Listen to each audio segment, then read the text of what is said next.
রাধে রাধে রাধে। পরমাত্মা ভগবান শ্রীকৃষ্ণচন্দ্র যিনি জগতের জীবকে শিক্ষা দেওয়ার জন্য চৈতন্য রূপ ধারণ করে শচী মায়ের গর্ভে ভগবান নেমে এলেন। মা আমার মতো দুরাচারী পাপাচারী জীবকে রাস্তা দেখানোর জন্য ভগবান এলেন পথ প্রদর্শক হয়ে। আজকে আজ থেকে 537 বছর পূর্বে শ্রীধাম নবদ্বীপের মাঝে ভগবান আসছেন परित्राणाय साधूनां विनाशाय च दुष्कृतं धर्म संस्थापनार्थाय संभवामि जुगे जुगे। একটু চিন্তা করে দেখুন, একটু ভেবে দেখুন ভক্তিমতী মায়েরা, যে ভগবানকে পেতে গেলে পাওয়া যায় নাকি শুধু ভক্তির বলে, ভক্তি ছাড়া নাকি ভগবানকে পাওয়ার অন্য কোনো রাস্তা নেই। আচ্ছা তাহলে ভক্তি কাকে বলে? বলে যার অন্তরে ভক্তি আছে তাকে ভক্ত বলে। তাহলে ভক্তিটা কি? বলেন জগতের সব কিছু অনিত্য আর একমাত্র ভগবান হচ্ছে নিত্য। সব অনিত্য আর ভগবান হচ্ছে নিত্য। তাই অনিত্যকে পরিত্যাগ করে যিনি নিত্য বস্তুকে ধরতে পারে, শাস্ত্র বলছে তাকেই ভক্ত বলে। রাধে রাধে। আপনারা দেখেছেন সুখদেব গোস্বামী মাতৃগর্ভে 12 বছর ছিলেন। 12 বছর একটা মায়ের গর্ভের সন্তান পেটের মধ্যে যদি 12 বছর থাকে, মায়েরা উপলব্ধি করে দেখুন। তোমার পণ্ডিত ব্যাসদেব যখন 12 বছর হয়ে যাচ্ছে তখন ছেলেকে বলছে যে কে তুমি আছো আমার স্ত্রীর গর্ভে, তুমি বেরিয়ে এসো, তুমি বাইরে বেরিয়ে এসো। গর্ভের ভেতর থেকে সুখদেব গোস্বামী উত্তর দিচ্ছেন, বাবা আমি বাইরে যাব না। ব্যাসদেব বললেন বাইরে যাবে না, গর্ভেই থাকবে? বললেন হ্যাঁ। কেন? বাইরে আর ভেতরের মধ্যে পার্থক্য কি? বললেন বাইরে আছে মায়া আর ভেতরে আমি মায়া মুক্ত হয়ে আছি। বাইরে মায়া, চারিদিকে জড় জগতের দিকে তাকালে আমি ভগবানকে ভুলে যাব। তাই বাবা আমি বাইরে বেরোতে চাই না। কিন্তু আমার স্ত্রীর তো কষ্ট হচ্ছে, তার তো একটা কষ্ট আছে। বললেন আপনি জিজ্ঞাসা করুন মাকে যে আমি যে মায়ের গর্ভে রয়েছি আমার মায়ের কি কষ্ট হচ্ছে, আপনি জিজ্ঞাসা করুন। বিটিকা দেবী বললেন না আমার কোনো কষ্ট হচ্ছে না। ব্যাসদেব বললেন তথাপিও কষ্ট হচ্ছে না মানে তুমি বেরিয়ে আসবে না তা তো নয়, তোকে বেরিয়ে আসতে হবে। বললেন আমি বেরিয়ে যাব একটা শর্তে, এই জগৎটাকে যখন আপনি মায়া মুক্ত করে দেবেন, যে সময় ভগবানের মায়া থাকবে না আমি সেই সময় মাতৃ গর্ভ ত্যাগ করে বাইরে বেরোব। বলে কথাটা কেমন হলো বাবা? না রসগোল্লার রস নেই। তার রসগোল্লাতে যদি রস না থাকে তাকে রসগোল্লা কেউ বলবে না, আর তার সম্পূর্ণতা প্রকাশ পাবে না। তাহলে এই জগৎটাই হচ্ছে মায়ার জগৎ, আর তুমি বলছো মায়া থাকবে না, এটা কি করে হয়? বললেন যতক্ষণ মায়া থাকবে আমি বেরোবো না। আপনি আপনার সাধনার বলে যদি মায়াটা মুক্ত করে দিতে পারেন আমি বাইরে বেরোবো। ব্যাসদেব ভগবান শ্রীহরির ভজন করতে লাগলেন যে হে দয়াময়, আমার পুত্র আমার স্ত্রীর গর্ভে রয়েছে, তার একটাই শর্ত, তিনি বেরোতে চাইছে না। আপনি যদি আপনার জগৎ থেকে মায়াটা সরিয়ে নেন তাহলে আমার পুত্র গর্ভ থেকে বেরিয়ে আসবে। ভগবান হরি বললেন শোনো ব্যাসদেব, তুমি তো পণ্ডিত ব্যক্তি, মহান বিশাল পণ্ডিত, বিদগ্ধ পণ্ডিত তুমি। এই জগৎটাই মায়ার জগৎ, আর মায়ার জগৎ থেকে কি মায়াটা সরিয়ে নেওয়া যায়? বললেন আমি বুঝতে পারছি, কিন্তু তুমি অনেক কিছুই করতে পারো। মুখং করতি বাচালং পঙ্গুলং হয়তে গিরিম যত কৃপাতমহং বন্দে পরমানন্দমাধব। বললেন তাহলে তোমার পুত্রকে বলে দাও আমি মায়াটা সরিয়ে নেবো, কিন্তু কতক্ষণের জন্য? বলে একটা গরুর শিঙের ওপরে একটা সর্ষের দানা যতক্ষণ দাঁড়াবে, একটা গরুর শিঙে একটা সর্ষের দানা যতক্ষণ দাঁড়াবে সেইটুকু সময় আমি এই জগৎ থেকে মায়াটা সরিয়ে নেব। ব্যাসদেব তার পুত্রকে বললেন যে একটা গরুর শিঙে সর্ষের দানা যতটুকু সময়, সেইটুকু সময় ভগবান মায়াটা সরিয়ে নেবে, তুমি কি বেরিয়ে আসতে পারবে? বললেন হ্যাঁ পারবো। ওইটুকু সময়ের মধ্যে বেরিয়ে আসবে? বলে হ্যাঁ পারবো পারবো। আর সেই সময় ভগবান মায়াটা সরিয়ে নিলেন, আর পুত্র সুখদেব গোস্বামী নাড়ি ধরেই বেরিয়ে এলেন। নাড়িটা ছেদন করার সময় দিলেন না, জন্ম হওয়ার সঙ্গে সঙ্গে একবার মায়ের দিকে তাকিয়ে প্রণাম করলেন, একবার বাবার দিকে তাকিয়ে প্রণাম করে আর সুখদেব গোস্বামী নাড়ি হাতে ধরেই ছুটছে। ব্যাসদেব বললেন 12 বছর পরে আমার ছেলে হলো, কোথায় আমার ছেলে আমাকে দেখবে, আমার ছেলে আমাকে খেতে দেবে, আমার ছেলে আমার সেবা করবে, আর তা না করে নাড়ি ধরে সোজা ছুটছে। এইবার ছেলের পেছনে বাবাও ছুটছে, দাঁড়া দাঁড়া দাঁড়া বলে, ওরে পুত্র মোর একটু দাঁড়া একটু দাঁড়া। কিন্তু ছেলে সামনের দিকে এগিয়ে যাচ্ছে, ছেলে সামনের দিকে এগিয়ে যাচ্ছে, রাধে রাধে, আর বাবা পেছন পেছন ছুটছে। আমার মতো মূঢ় জীব, আমার মতো বদ্ধ জীব, দুরাচারী জীব, আমরা ধর্মকে আশ্রয় করার আগে অনেক কিছু ছলনা আশ্রয় করি। এটা না হলে এটা হবে না, স্বামী স্ত্রীর দীক্ষা না নিলে হবে না, একা স্ত্রী নিলে হবে না, একা স্বামী নিলে হবে না। বলে মা এগুলো শুধু অজুহাত, এগুলো শুধু অজুহাত। ভক্তির জগতে দুই বলে কিছু নেই, যা করতে হবে এক্ষুনি করতে হবে, একা করতে হবে।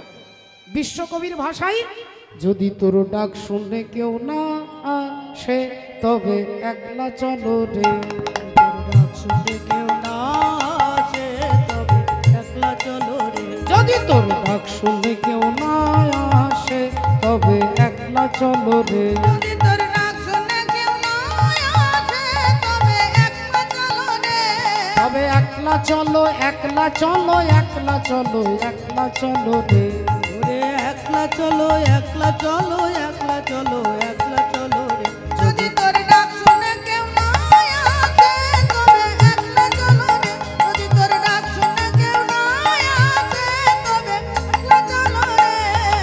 তাই পুত্র যাচ্ছে সামনের দিকে, বাবা যাচ্ছে পেছন পেছন, ছেলেকে বলছে দাঁড়া দাঁড়া দাঁড়া, আমাকে দেখবি, আমাকে খেতে দিবি, আমার ভবিষ্যৎ দেখবি, আমার বংশ রক্ষা করবি। আর ছেলে ভগবানের উদ্দেশ্যে ছুটতে ছুটতে যাচ্ছে। রাধে, যদি কেউ কথা না কয়, ওরে ও রে ও ভাগা, কেউ কথা না কয়, যদি সবাই থাকে মুখ ফিরায়ে, সবাই করে ভয়, ও তুই জ্বালিয়ে দিয়ে, ও তোর বুকের বাসন জ্বালিয়ে দিয়ে একলা চলো রে, যদি তোর ডাক শুনে কেউ না আসে তবে একলা চলো রে, যদি তোর ডাক শুনে কেউ না আসে তবে একলা চলো রে, তোর ডাক শুনে কেউ না আসে তবে একলা চলো রে। ছুটতে ছুটতে যাচ্ছে। এমন সময় ভক্তিমতী মায়েরা কতগুলো রমণী তারা স্নান করছিলেন যমুনায়। কাপড়গুলোকে ওপরের দিকে রেখে বিবস্ত্র অবস্থায় তারা স্নান করছেন। আর এমন সময় এখন যখনই ওই সুখদেব গোস্বামী পরনে এক টুকরো পর্যন্ত কাপড় নেই, নাড়িটা ধরে তিনি ছুটছেন তাদের কাছে, রমণীদের কাছে উলঙ্গ অবস্থায়। আর সেই রমণী যারা স্নান করছিলেন তারা নিজেরাও ভুলে গেছে যে আমাদের অঙ্গে কোনো কাপড় নেই, তারা ভুলে গেছে যে আমরা কোনো কাপড় পরিনি। তারা সেই অবস্থায় সুখদেব গোস্বামীকে দেখার সঙ্গে সঙ্গে উঠে দাঁড়িয়ে হাত জোড় করে নমস্কার করছেন, প্রণাম করছেন সাধুকে দেখে, ত্যাগীকে দেখে। এই যেই যখনই তিনি পেরিয়ে গেছে, অমনি পেছন পেছন ব্যাসদেব আসছেন। আর ব্যাসদেবকে দেখার সঙ্গে সঙ্গে তারা তাড়াতাড়ি করে নিজের কাপড় নিজের অঙ্গকে আচ্ছাদিত করেছে, সঙ্গে সঙ্গে তারা কাপড় পরে নিয়েছে। ব্যাসদেব দেখতে পেলেন, দেখেই ওই রমণীদের কাছে দাঁড়িয়ে বললেন, দাঁড়াও, আমার যুবক ছেলে, আমার ইয়ং ছেলে তোমাদের কাছে, তোমাদের চোখের সামনে পেরিয়ে গেল, তোমরা তাকে উলঙ্গ অবস্থায় প্রণাম করলে, আর আমি বৃদ্ধ, আমি বুড়ো হয়ে গেছি, আমার বয়স হয়ে গেছে, আমাকে দেখার সঙ্গে সঙ্গে তোমরা কাপড় চাপা দিচ্ছ। তা আমার ছেলেকে দেখে লজ্জা লাগা উচিত, অথচ আমার ছেলেকে দেখে তোমাদের লজ্জা হলো না, আর আমি বুড়ো হয়ে গেছি, আমাকে দেখে তোমাদের লজ্জা হচ্ছে। সমস্ত মায়েরা মাথা নিচু করে আছে, ব্যাসদেবের সঙ্গে কি কথা বলবেন। একজন রমণী বলে উঠলেন, হে পণ্ডিত প্রবর ব্যাসদেব, আপনাকে দেখে আমাদের লজ্জা হচ্ছে, আর আপনার পুত্রকে দেখে আমাদের লজ্জা হচ্ছে না। ব্যাসদেব বললেন, কেন হবে না? আমার ছেলেকে দেখেই তো লজ্জা পাওয়া উচিত। বললেন, না, আপনার পুত্রকে দেখে আমাদের লজ্জা হচ্ছে না, কারণ আপনার পুত্র হলো মায়া মুক্ত পুরুষ, মায়া মুক্ত। বলে, আর আমি, মানে আপনি হলেন মায়াবদ্ধ। বললেন আমার ছেলে মায়া মুক্ত আর আমি মায়াবদ্ধ। আমার যে ছেলেটা 10 মিনিট আগে জন্মগ্রহণ করেছে, মাতৃগর্ভ থেকে বেরিয়ে এসেছে, আমার ছেলে সম্পর্কে তোমরা এত কিছু জেনে গেলে। আমার ছেলেকে বলছো মায়া মুক্ত আর আমাকে বলছো মায়াবদ্ধ কেন? সেই রমণীগণ বলে উঠলেন, আপনাকে মায়াবদ্ধ বললাম, আপনার পুত্রকে মায়া মুক্ত বললাম, কারণ আপনার পুত্র সংসারকে পেছনে রেখে যিনি ভগবানের ভজন করতে করতে সামনের দিকে এগিয়ে যায় তিনি হচ্ছেন মায়া মুক্ত পুরুষ, আর আপনি হলেন মায়াবদ্ধ, কারণ আপনি আপনার ছেলের পেছনে ছুটছেন। ছেলে আমাকে দেখবে, ছেলে আমাকে খেতে দেবে, ছেলে আমার বংশ রক্ষা করবে, এই একটা স্বার্থ নিয়ে ছুটছেন, তাই আপনি হলেন মায়াবদ্ধ। ব্যাসদেব দাঁড়িয়ে গেলেন, পুত্রকে বললেন, ওরে পুত্র মোর, যদি ভগবানের ভজন করতে চাস তাহলে একটা কাজ করিস বাবা, একটু গুরু দীক্ষা নিস, গুরু আশ্রয় করিস। যতদিন জীবের গুরুকরণ নাহি হয়, পশু বলি সেই প্রাণীকে জানিবে নিশ্চয়। তাই গুরু আশ্রয় করিস। কার কাছে করবি? বলে জনক রাজার কাছে। সুখদেব গোস্বামী ছুটলেন জনক রাজার কাছে, দীক্ষা নেবেন। যখনই দরজায় এসে দাঁড়িয়েছেন, অমনি প্রহরীগণ দাড়িগণ বলে উঠলেন, আপনি দাঁড়ান, রাজামশাইকে জিজ্ঞাসা করে আসি। দাড়ি ছুটলেন রাজা জনকের কাছে। রাজা জনক বললেন, 3 দিন পরে দেখা হবে, 3 দিন পরে ওর সঙ্গে আমার দেখা হবে, বলে দাও, যদি দাঁড়াতে পারে ভালো, নইলে চলে যাও। দাঁড়িয়ে এসে বললেন, কিছু মনে করবেন না, রাজার সঙ্গে দেখা করতে গেলে 3 দিন অপেক্ষা করতে হবে। সুখদেব গোস্বামী একই জায়গায় 3 দিন অপেক্ষা করলেন। 3 দিন পরে ভেতরে ঢোকার সুযোগ পেলেন। আর রাজ দরবারে যখন ঢুকলেন, একটা জায়গায় বসতে দিয়েছে, মাথাটা নিচু করে তিনি ভগবানের ভজন করছেন, নাম করছেন। কতগুলো সুন্দরী সুন্দরী রমণী তারা গ্লাসে করে শরবত নিয়ে আসছেন, থালাই করে ফুল নিয়ে আসছেন, শরবত দিতে আসছেন। সুখদেব গোস্বামী মাথাটা উঁচু করেও তাকাচ্ছেন না। তিনি বললেন, আমার কিছু লাগবে না। ওখানে 1 দিন কেটে গেল, বাইরে 3 দিন, 4 দিন পরে রাজা জনকের সঙ্গে দেখা হবে। বলেন, চলুন আপনি রাজার সঙ্গে দেখা করবে। আর যেই রাজার সঙ্গে দেখা করতে ভেতরে গেছে, অমনি দেখেই অবাক হয়ে গেছে বাবা। রাজা জনক একটা 16 বছরের সুন্দরী কন্যাকে জানুর ওপরে বসিয়ে তার বাঁ হাতটা কাঁধের ওপরে দিয়েছে, আর একটা পা আগুনের মধ্যে দিয়েছে, আর একটা হাত দিয়ে যজ্ঞের আগুনে ঘি দিচ্ছে। সুখদেব গোস্বামী এই দৃশ্য দেখেই ভাবলেন যে যাকে আমি গুরু করব, যাকে আমি গুরু মনে করব, আশ্রয় করব, তিনি একটা 16 বছরের রমণীকে কোলে বসিয়ে তার হাতটা কাঁধের উপরে রেখে একটা পা আগুনে দিয়েছে, একটা হাত দিয়ে ঘি দিচ্ছে। এরকম ভোগী গুরুদেব তো আমি করতে পারবো না। তিনি যেই বেরিয়ে যাবে, উনি দেবর্ষি নারদ এসে দাঁড়ালেন। দেবর্ষি নারদ এসে দাঁড়ালেন। বলেন, পালিয়ে যাচ্ছেন কোথায়? বলেন, এনাকে আমি গুরু আশ্রয় করতে পারবো না, এনার প্রতি আমার শ্রদ্ধাই নেই। বলে, সত্য জ্ঞানী গুরু বাক্যে যাহারও বিশ্বাস, অবশ্য তাহার হয় ব্রজভূমে বাস। যার প্রতি গুরুদেব হয় পরশন্ন, কোনো বিঘ্নে সে নাহি হয় অবসন্ন। আপনি ভুল করছেন, আপনি দেখছেন যেটা, সেটা আসল নয়। এর অর্থটাকে বুঝতে হবে। একটা 16 বছরের যুবতী কন্যা বসে আছে তার কোলে, তার হাতটা কাঁধের উপরে আছে, তার পাটা আগুনে আছে, হাতটাতে দিয়ে তিনি যজ্ঞে ঘি দিচ্ছেন। বলে, মনে রাখবেন, কামিনী কাঞ্চনের প্রতি তার কোনো আসক্তি নেই, তাই কোলে বসে আছে, কিন্তু কাম তাকে আশ্রয় করতে পারছে না।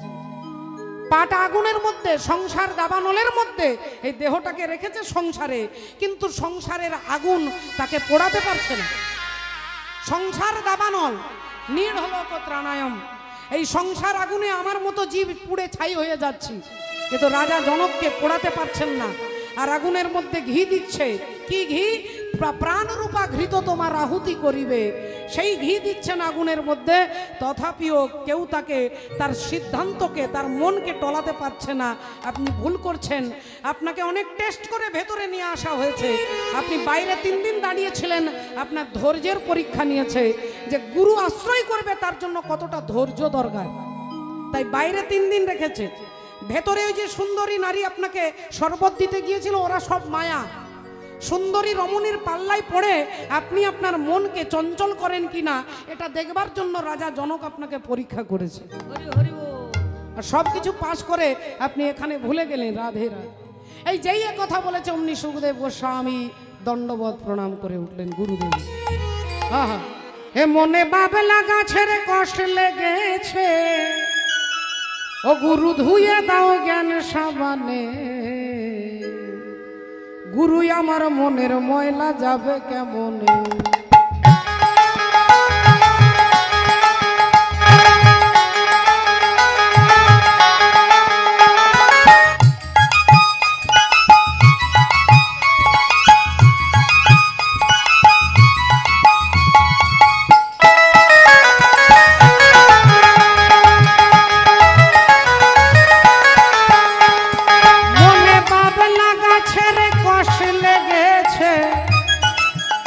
মনে বাবলা গাছে কষ লেগেছে,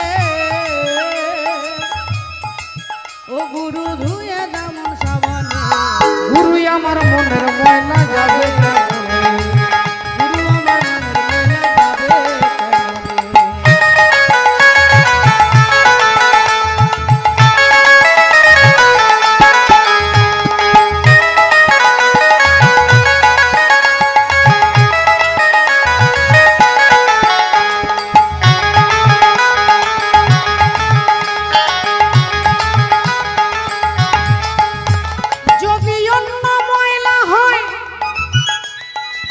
তবে ধোয়া মোছা যায়, আর মনের ময়লা বড় ময়লা ধোয়া নাহি যায়।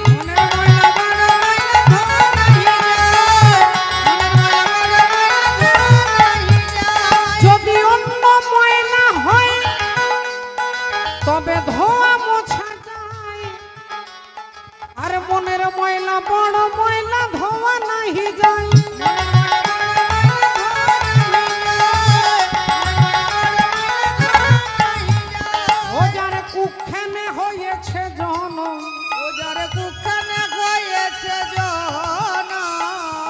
কুখানে হয়েছে জনম, কথা কই কই সে তো শোনে না, গুরু আমার মনের ময়লা যাবে। উলু ধরি হরি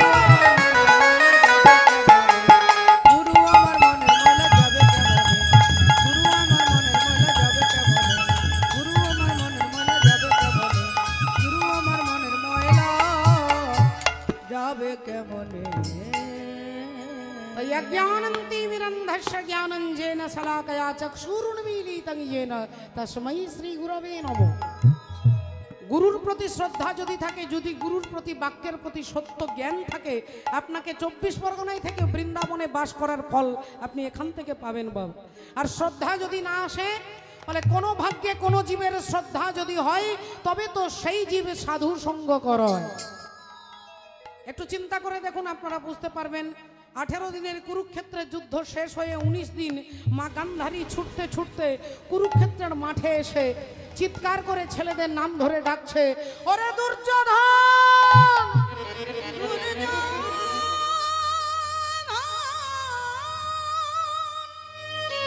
ওরে দুঃশাসন,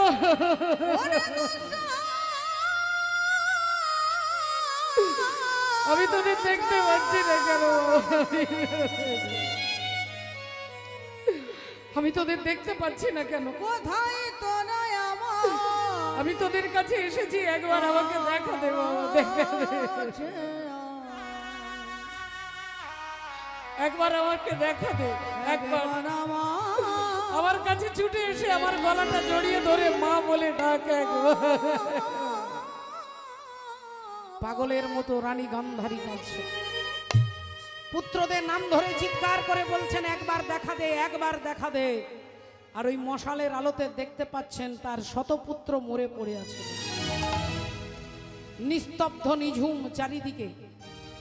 অবস্থাটা কি রকম, কারো একটা হাত নেই, কারো একটা পা নেই, কারো মাথাটা নেই, কারো নাড়ি ভুড়ি বেরিয়ে গেছে। আর ওই মরা দেহগুলোকে খাওয়ার জন্য শিগাল শুকুন এসে মাংসগুলোকে ছিঁড়ে ছিঁড়ে খাচ্ছে। পচা দুর্গন্ধে চারিদিক ভরে গেছে। মা গান্ধারী ছেলেদের খুঁজবার জন্য ব্যস্ত, পাগলের মতো ডান দিকে বাঁ দিকে ছুটছে। আর ছুটতে ছুটতে ছুটতে দেখতে পেলেন তার প্রিয় পুত্র দুর্যোধন মরে পড়ে আছে। জীবনের কোনো কিছুটাই কাজে লাগলো না বাবা, শুধুমাত্র ব্যায়াম করলে, শুধুমাত্র এক্সারসাইজ করলে দেহটাকে ভালো রাখা যায়, আত্মাটাকে ভালো রাখতে পারবো না। দুর্যোধন কত বড়! আজকের আমরা টিভি চ্যানেলের সর্বক্ষণ দেখছি রামদেব বাবাজি, তিনি বলছেন এটা করো, এটা করো, ভোরবেলায় ওঠো, প্রাণায়াম করো, কপালভাতি করো। দুর্যোধন কিরকম কিরকম তিনি জানেন নিঃশ্বাসটাকে কন্ট্রোল করতে, যিনি দ্বৈপায়ন হ্রদে 18 ঘন্টা জলের তলায় নিঃশ্বাস বন্ধ করেছিলেন। 18 ঘন্টা যিনি নিঃশ্বাসটাকে কন্ট্রোল করেছিলেন জলের তলায়, জলের মধ্যে তার অক্সিজেন পাচ্ছে না, তাহলে তিনি জানে প্রাণায়াম করতে জানে। কিন্তু প্রাণায়াম মানে কি না প্রাণের আরাম, প্রাণ আরাম। আগে প্রাণকে চিনতে হবে, পরমাত্মাকে চিনতে হবে। দুর্যোধন চিনলেন না বলে এত যিনি ব্যায়াম জানে, এত কিছু জানে, সেই দুর্যোধন মরে পড়ে আছে। বাবা হরি হরি বল। মা গান্ধারী ছুটে গিয়ে মরা ছেলের মাথাটা কোলে নিয়ে বলে উঠলেন, ওরে দুর্যোধন, একবার আমার দিকে তাকা বাবা,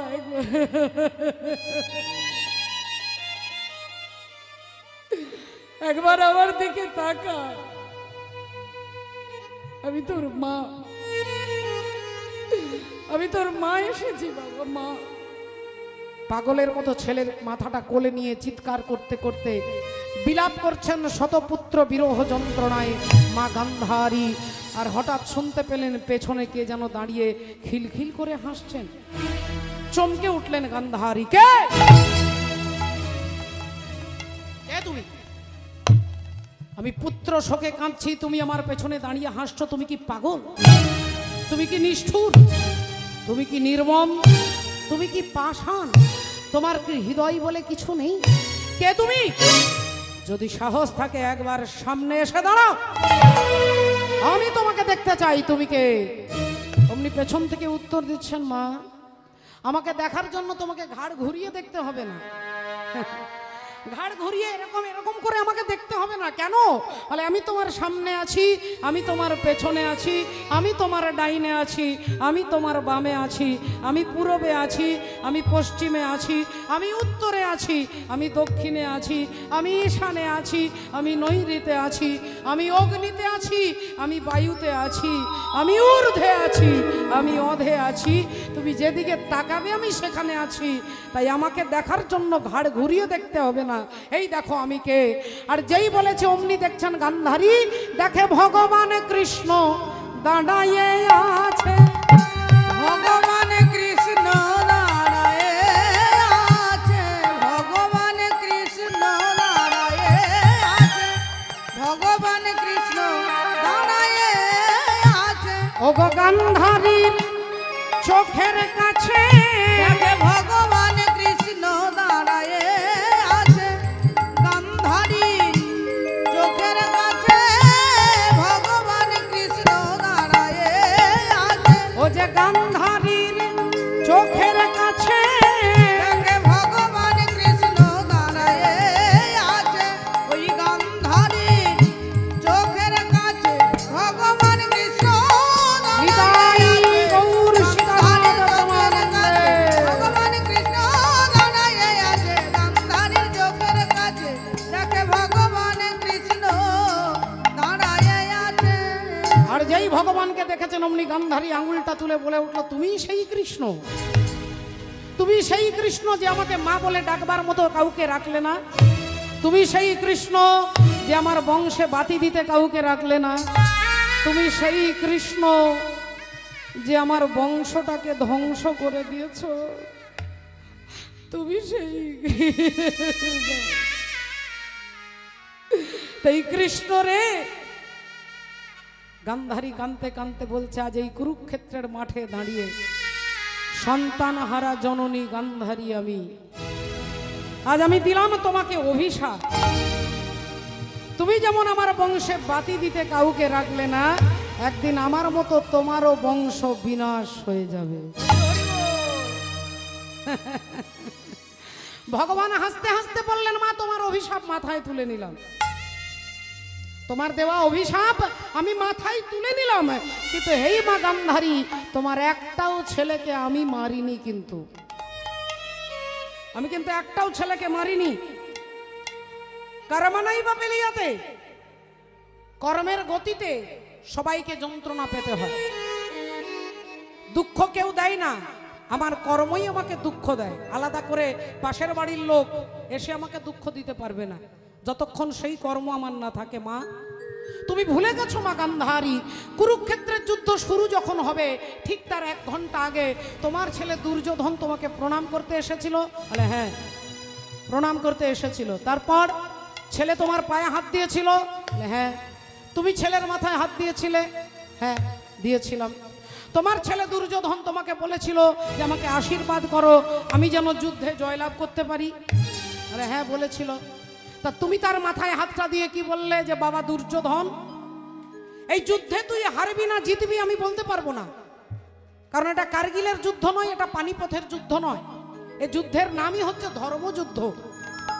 আর এই ধর্মযুদ্ধে তুই হারবি না জিতবি আমি বলতে পারবো না, তবে হ্যাঁ, আমি তোর মা, তুই আমার পায়ে হাত দিয়েছিস, আমি তোর মাথায় হাত দিয়েছি। এই মাথায় হাত দিয়ে আশীর্বাদ করে বলছি, ধর্মপক্ষের হবে জয়, যে পক্ষে শ্রীকৃষ্ণ রয়। ধর্মপক্ষের হবে জয়, যে পক্ষে শ্রীকৃষ্ণ রয়। এটা 18 দিন আগে তুমি বলে এলে, আর আজকে কুরুক্ষেত্রের মাঠে দাঁড়িয়ে আমাকে অভিশাপ দিচ্ছ মা। ধর্মপক্ষের হবে জয়, তাই আগে ধর্মকে আশ্রয় করতে বলছেন। রাধে রাধে। ধর্ম ধর্ম ধর্ম ধর্ম ধর্ম, মকে ধরতে বলছেন। ম মানে মন, ম দিয়ে মনকে ধরতে বলছে, ম দিয়ে মন্দিরকে বলছে, ম দিয়ে মাধবকে বলছে, ম দিয়ে মদন মোহনকে বলছে। যে কোনো একটা মকে ধরো, ধর্ম। আমি বললাম আমরা তো ম ধরি, এখন তো প্রতিটা ছেলে মেয়ে মকে ধরছে। ম বলতে মোবাইল, ম বলতে মদের বোতল, ম বলতে মোটর সাইকেল, আর ম বলতে মহিলা, নারী, রমণী, মেয়ে। তাহলে এতগুলো ম ধরছি, তবু ধর্ম ধরা হচ্ছে না। ভগবান বললেন ধর্ম রে, বলি আগে ধর্ম রে পরে ধর্ম রে, আগে ধর্ম রে পরে ধর্ম রে, আগে ধর্ম রে পরে ধর্ম রে, আগে ধর্ম রে পরে ধর্ম রে, আগে ধর্ম রে।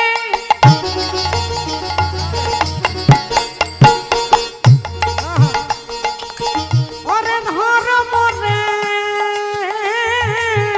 আগে ধর্ম রে, ধর্ম রে, আগে ধর্ম,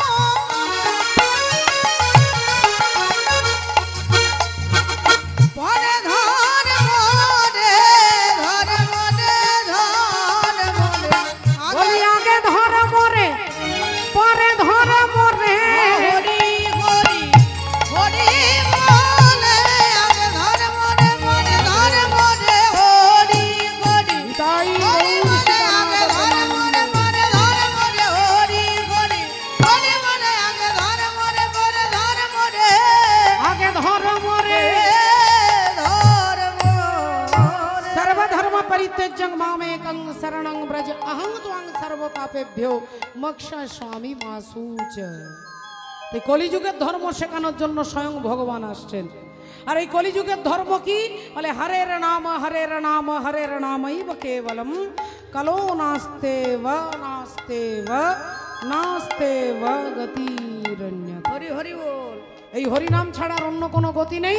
হাসি মাখা বদনে ছল ছল নয়নে, ও গো আনন্দ কাননে মন ভ্রময়নিবা। একবার হরি বলো মনে রে আমার,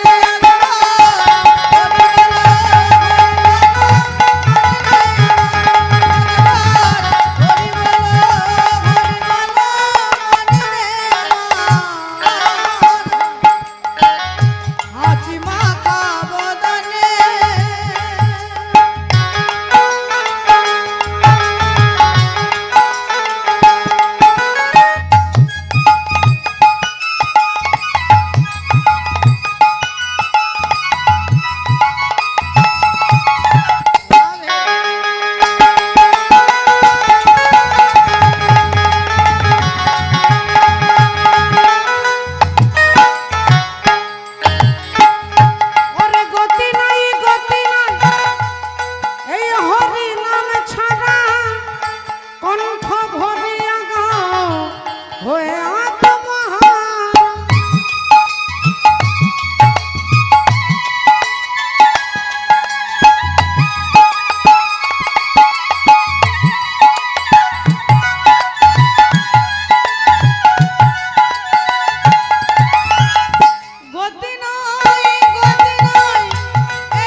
দিনে ওই দেখো শ্মশানে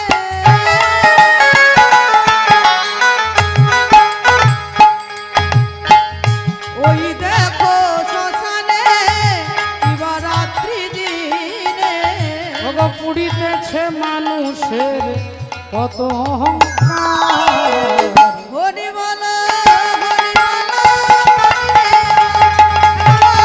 হরি বলো হরি বলো হরি বলো মনে রে আমার একবার হরি বলো হরি বলো মনে রে আমার একবার হরি বলো হরি বলো মনে রে আমার হরিবালা ঠাকুর তিনি হরিবোল বলানোর জন্য এলেন। হরিবোল রাধে রাধে। শ্রদ্ধেয় বাবা ঠাকুর ভগবান গৌর সুন্দর অন্যান্য যুগে সত্য যুগে অসুরকে বধ করেছে, ত্রেতা যুগে বধ করেছে, দাপর যুগে বধ করেছে, কিন্তু কলি যুগে এসে তিনি জীবের চৈতন্য সত্তাকে জাগ্রত করতে আসছে। আমার পূর্বে যিনি কীর্তন করলেন তিনি বললেন 5টা ব্রাহ্মণের টিকি কেটে দিয়েছিলেন। এ কোথায় লেখা আছে আমি আজ পর্যন্ত দেখি, কোন গ্রন্থে কোন চৈতন্য চরিতামৃতে কোথায় আছে আমি এখনো পর্যন্ত দেখিনি। তবে দেখে প্রশ্নটা তুলবো রাধে রাধে, যে ব্রাহ্মণের শিখাকে কেটে দেবেন সেটা আবার চৈতন্য মহাপ্রভু। যে ভগবান একজন ব্রাহ্মণ অভিশাপ দিল নিমাই তোমার সংসারের সুখ শেষ হয়ে যাবে, মহাপ্রভু সেই ব্রাহ্মণকে প্রণাম করে বলছেন আপনি আমাকে অভিশাপ নয় আপনি আমায় আশীর্বাদ দিলেন এই সংসার বন্ধন থেকে কিভাবে বেরিয়ে যাব। যিনি ভগবানকে অভিশাপ দিচ্ছে সেখানে সেই গৌর সুন্দর তাকে প্রণাম করছে, আর সেই গৌর সুন্দর কোনো ব্রাহ্মণের 5টা শিখা 5 জনের শিখা কেটে দেবে, এরকম ঘটনা আমি চৈতন্য চরিতামৃতে পাইনি। জয় রাধে। আপনারা দেখবেন, যদি দেখে পান একটু দয়া করে বলবেন আমাকে, আমিও খোঁজবার চেষ্টা করব। কারণ ভগবান সম্পর্কে এরকম আবল তাবল কথা বললে এটা বুকের মধ্যে বড্ড কষ্ট হয় বাবা। জয় রাধে জয় নিতাই। তাই চৈতন্য ভগবান এলেন জগতের জীবকে চৈতন্য সত্তা জাগ্রত করবার জন্য। প্রাণ ভরিয়ে তৃষা হরিয়ে মোরে আরো আরো আরো দাও প্রাণ, প্রাণ ভরিয়ে তৃষা হরিয়ে মোরে আরো আরো আরো দাও প্রাণ, তব ভুবনে তব ভুবনে মোরে আরো আরো আরো দাও স্থান, মোরে আরো আরো আরো দাও প্রাণ। প্রাণ ভরিয়ে তৃষা হরিয়ে মোরে আরো আরো আরো দাও প্রাণ, প্রাণ ভরিয়ে তৃষা হরিয়ে মোরে আরো আরো আরো দাও প্রাণ। আরো আলো আরো আলো এই নয়নে প্রভু ঢালো, সুরে সুরে বাঁশি পুরে মোরে আরো আরো আরো দাও স্থান, মোরে আরো আরো আরো দাও প্রাণ। প্রাণ ভরিয়ে তৃষা হরিয়ে মোরে আরো আরো আরো দাও প্রাণ, প্রাণ ভরিয়ে তৃষা হরিয়ে মোরে আরো আরো আরো দাও প্রাণ, প্রাণ ভরিয়ে তৃষা হরিয়ে রাধে। মোরে আরো আরো আরো দাও প্রাণ। হরি বল হরে কৃষ্ণ। পদকর্তা কি বলছেন? এক পাশে দাঁড়িয়ে কলম দিচ্ছেন, বিষয় ছাড়িয়া কবে শুদ্ধ হবে মন, বিষয় ছাড়িয়া কবে শুদ্ধ হবে মন, বিষয় ছাড়িয়া কবে শুদ্ধ হবে মন। আর কবে হবে হেরব সেই মধুর বৃন্দাবন, কবে হবে রম সেই মধুর বৃন্দাবন, কবে হবে রম সেই মধুর বৃন্দাবন। হে রূপ রঘুনাথ পদে হইবে আকুতি,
রাধে রাধে না রাধা রাধা রাধা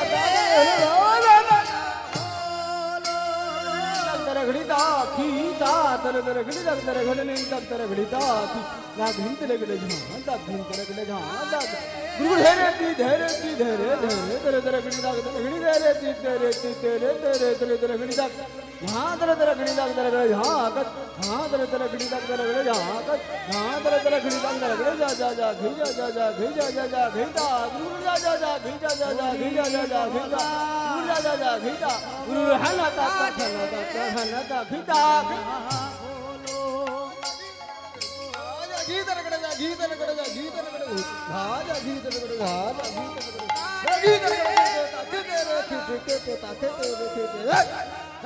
गुरु ने ते ते ते ते ते ते दे दे दे दे हां गुरु जा गीत रगड़ जा जा गीत रगड़ जा रगड़ नहीं तक रगड़ दा दा दा दा रे रे रे रगड़ दा दा रगड़ दा दा रगड़ दा दा दा दा दा हां रगड़ दा दा दा दा हां रगड़ दा दा दा दा दा हां तर रगड़ दा दा रगड़ दा दा रगड़ दा दा हां गुरु दा रंता गड़ी हां रंता गड़ी दा जा जा जा हां तर रगड़ दा रगड़ दा रगड़ नहीं तक रगड़ जा जा हां तर रगड़ दा रगड़ दा रगड़ नहीं तक रगड़ दा दा दा दा दा दा दा दा दा हां रगड़ दा दा दा दा दा हां तर रगड़ दा दा रगड़ दा दा रगड़ दा दा की रंता गड़ी हां रंता गड़ी हां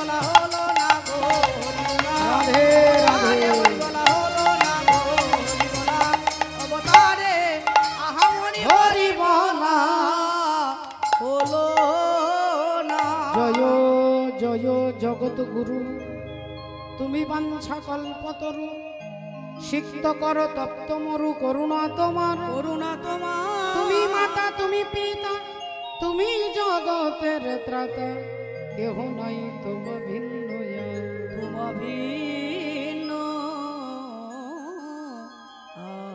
সকলে চরণে পুনরায় দণ্ডবোধ প্রণাম জানিয়ে এতক্ষণ ছিলাম আমরা মহাপ্রভু চরণ আশ্রয় করে আজকে যে লীলা সাধন করবে এর মধ্যে আমরা তথ্য দেখব, আমরা জীব শিক্ষা দেখব, আমরা শুনবো ভগবান বলছেন পরিত্রাণায়া সাধুনাম বিনাশায় চ দুষ্কৃতম, অর্থাৎ দুষ্টের দমন করবেন। আজকে কাকে দমন করবেন না, তিনি নাকি সম্পর্কে ভগবান শ্রীহরির মামা হন।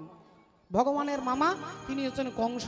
কংসকে কিভাবে তিনি দমন করবেন তার তথ্য আমরা শুনবো, আমরা জানবো। তাই চলুন একটু ভজন গানের মধ্য দিয়ে ভজন রাজ্যে প্রবেশ করব।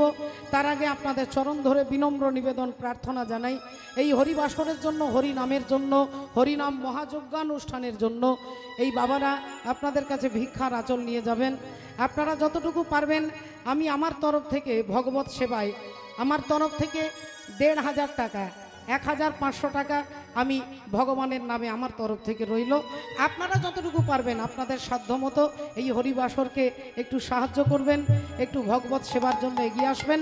জয় নিতাই নিতাই গৌর প্রেমানন্দে। আমরা ভজন গানের মধ্যে শুনবো মীরাবাইয়ের ভজন, আনুপ জলটার কণ্ঠে আপনারা শুনেছেন, সেই গান আজকে আমরা মনে করে নেব একটু। রাধে রাধে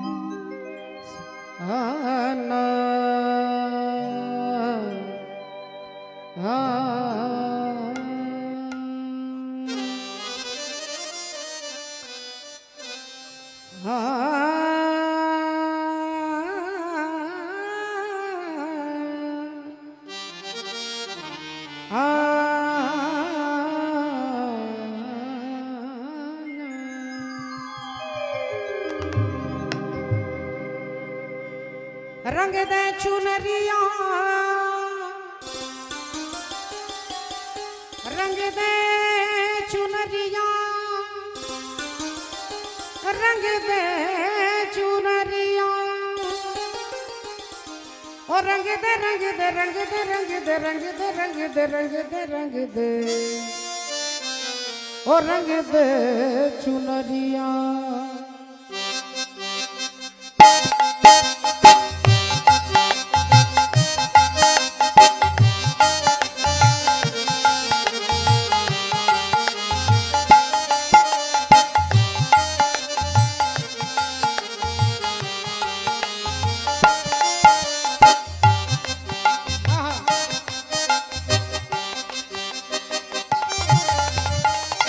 रंग दे चुनरिया ओ रंग दे चुनरिया ओ रंग दे चुनरिया रंग दे चुनरिया ओ शाम पिया बोरी रंग दे चुनरिया ओ रंग दे चुनरिया रंग दे चुनरिया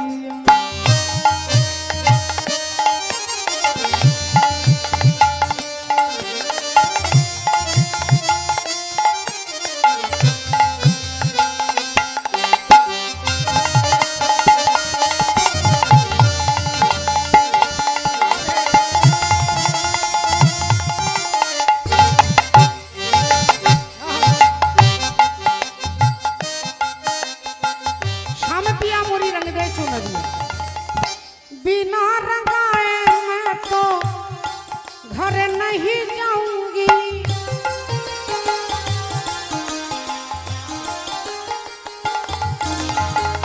আচ্ছা ও মায়েরা আপনারা যে দোল পূর্ণিমার দিনে আমরা যে রং খেলি সেই দিনে এই গানটা লেখা হয়েছে ভগবানকে বলছে আমাকে রং দাও ওড়নাতে রং দাও ওড়না আর ওড়না বলতে এরকম একটা সিনথেটিকের ওড়না নয় ওড়নাটা হচ্ছে রক্ত মাংসের দেহটা হচ্ছে ওড়না আর রংটার নাম হচ্ছে চৈতন্যের রং চেতনার রং মীরাবাই চাইছেন ভগবানের ऐसी रंग दे के रंग नहीं नहीं नहीं छूटे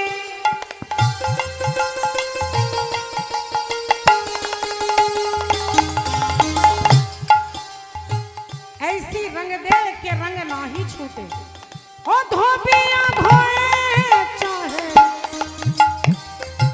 धोबिया धोए चाहे ये सारी उमरिया ओ शाम पिया मोदी रंग दे चुनरिया ओ शाम पिया मोदी रंग दे चुनरिया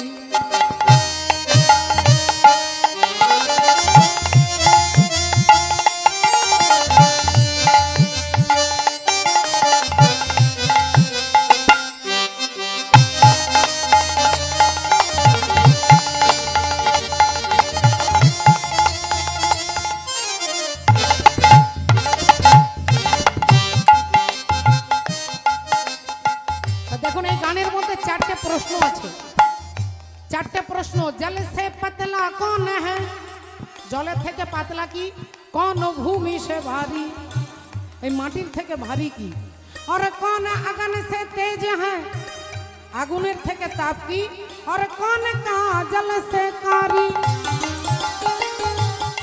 কাজলের থেকে কালো কি উত্তর দিচ্ছেন জল সে পাতলা पतला पतला पतला पतला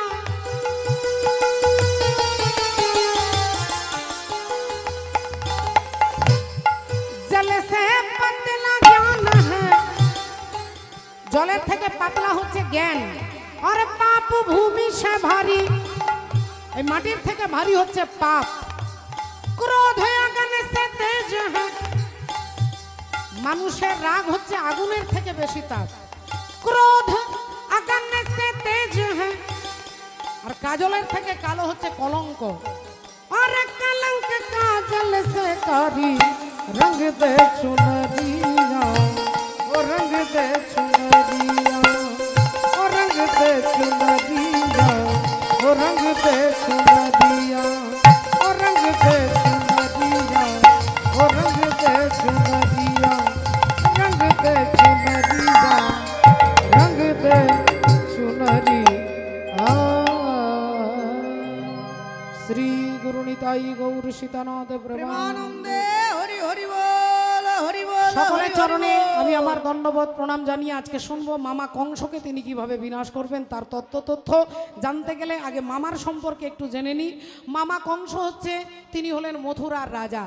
আর রাজা যেমন হবে রাজ্য সেরকম চলবে।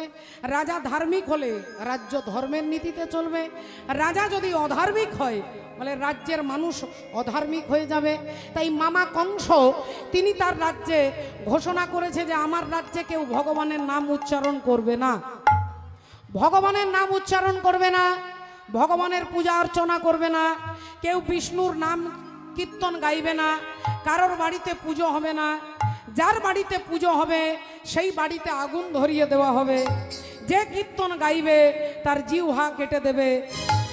যে পাড়াতে কীর্তন হবে গোটা পাড়াতে কীর্তনের মধ্যে গোটার পাড়াইতে আগুন ধরিয়ে দেবে।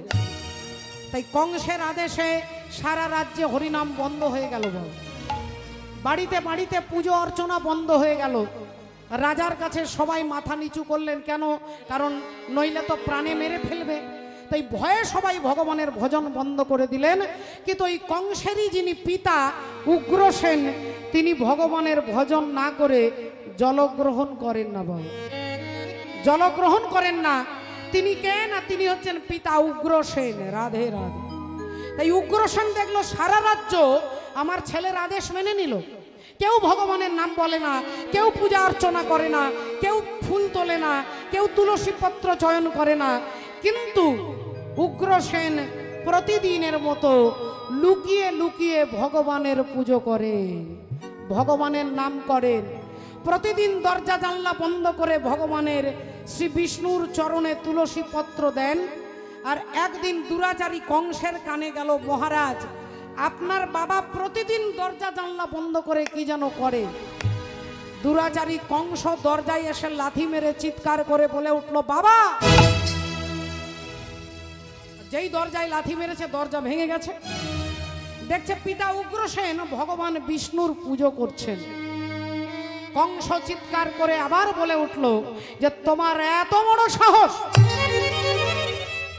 তুমি আমার রাজ্যে থেকে, আমার ঘরে থেকে, আমারই বাড়িতে খাবে, আমারই সব অন্ন ধ্বংস করবে, অথচ আমার আদেশ তুমি মানবে না। তুমি আমার শত্রু বিষ্ণুর পুজো করছো। এই কে আছিস? কে আছিস? দুজন কর্মচারী ছুটে এলেন। মহারাজ কিছু বলছেন? কংস বললেন, আমার বাবার ঘাড়ে ধরে একে টানতে টানতে কারাগারে বন্দি করে দে। যা বাবার ঘাড়ে ধরে টানতে টানতে নিয়ে গিয়ে কারাগারে বন্দি করে দে। যেমন আদেশ, কংস আদেশে দুজন কর্মচারী উগ্রসেনকে টানতে টানতে নিয়ে যাচ্ছে। আর উগ্রসেন হাসতে হাসতে যাচ্ছেন। বাবা যেতে যেতে হঠাৎ বলে উঠলো, আচ্ছা তোমরা একটু দাঁড়াও, একটু দাঁড়াও, আমার হাতটা ছেড়ে দাও। আমাকে টেনে টেনে নিয়ে যেতে হবে না, আমি তোমাদের সামনে এমনি হাসতে হাসতেই যাব। তবে আমি আমার ছেলেকে একটা প্রশ্ন করব।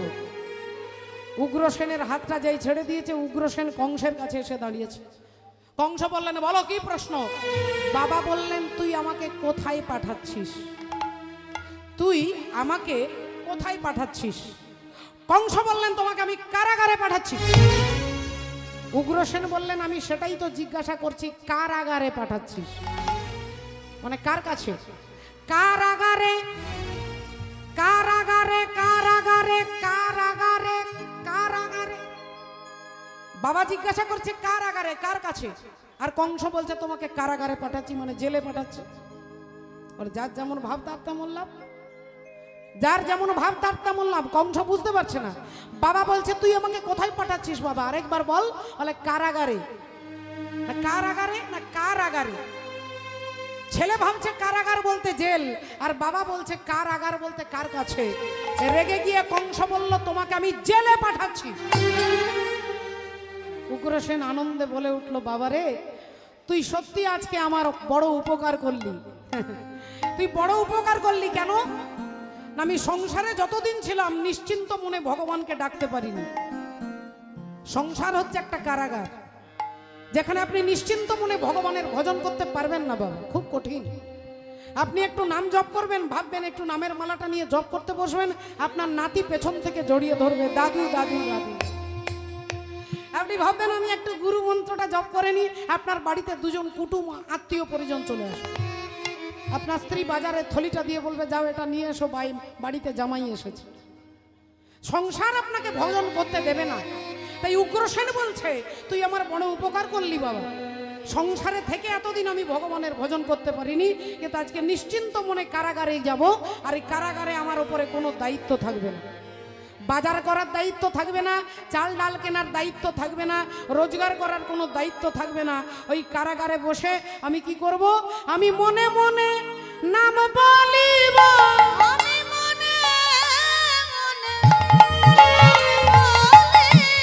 মনে মনে হরি নাম বলিব, ওগো আমি মনে মনে হরি নাম বলিব, আমি মনে মনে হরি নাম বলিব, আমার সকল জ্বালা জুড়াইব, আমি মনে মনে হরি নাম বলিব, সকল জ্বালা জুড়াইব, মনে মনে নাম বলিব, সকল জ্বালা জুড়াইব, আমি হরি হরি হরি বলব, হরি হরি বলে থাকব, হরি হরি হরি বলব, হরি হরি বলে থাকব, হরি হরি হরি বলব, হরি হরি বলে থাকব, হরি হরি হরি বলব,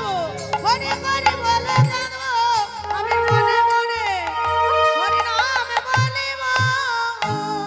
হিংসা কোনো সময় ভালো নয় মা, আপনারাও জানেন আমরাও জানি, কিন্তু হিংসাকে বাদ দিয়ে যেতে পারি না। আর হিংসার ফলটা কি মারাত্মক হয়। রাধে রাধে। আপনারা জানেন, মনে করিয়ে দিচ্ছি, রাবণ রাজা মনে মনে চিন্তা করেছিল যে আমার রাজ্য হচ্ছে লঙ্কা, আমি লঙ্কার রাজা রাবণ, আমার প্রতিটা ইট সোনা দিয়ে তৈরি, কিন্তু আমার থেকে নাকি আরো সুন্দর রাজ্য হচ্ছে কার? সীতা দেবীর বাবা জনক রাজার রাজ্য। জনক রাজার রাজ্য নাকি স্বর্গের থেকে আরো সুন্দর। তাহলে ওই রাজ্যটাকে ধ্বংস করতে গেলে কি করতে হবে? রাবণের জানা আছে, রাবণ তো কম পণ্ডিত ব্যক্তি নয়। রাবণ জানে যে মাটিতে সাধুদের রক্ত পড়বে সেই মাটিতে সর্বনাশ হয়ে যাবে। যেখানে সাধুদের আঘাত করা হবে সে রাজ্যের উন্নতি হবে না। যে রাজ্যে সাধুকে অপমান করা হবে সেই রাজ্যে কখনো সবুজ শ্যামল সুন্দর হতে পারে না। এটা রাবণ জানে। তাই রাবণ ভাবলেন তাহলে জনক রাজার রাজ্যটাকে নষ্ট করতে গেলে তার রাজ্যে, তার মাটিতে সাধুদের রক্ত ফেলতে হবে। কিভাবে ফেলবো? রাজা রাবণ তার রাজ্যে যারা যারা সাধু ছিলেন তাদের কাছে গিয়ে বললেন যে তোমাদেরকে ট্যাক্স দিতে হবে, কারণ আমার রাজ্যে তোমরা আছো, খাচ্ছ, সবই কিছু নিচ্ছ, তাহলে রাজাকে তো ট্যাক্স দিতে হয়, তাহলে আমাকে ট্যাক্স দিতে হবে তোমাদের।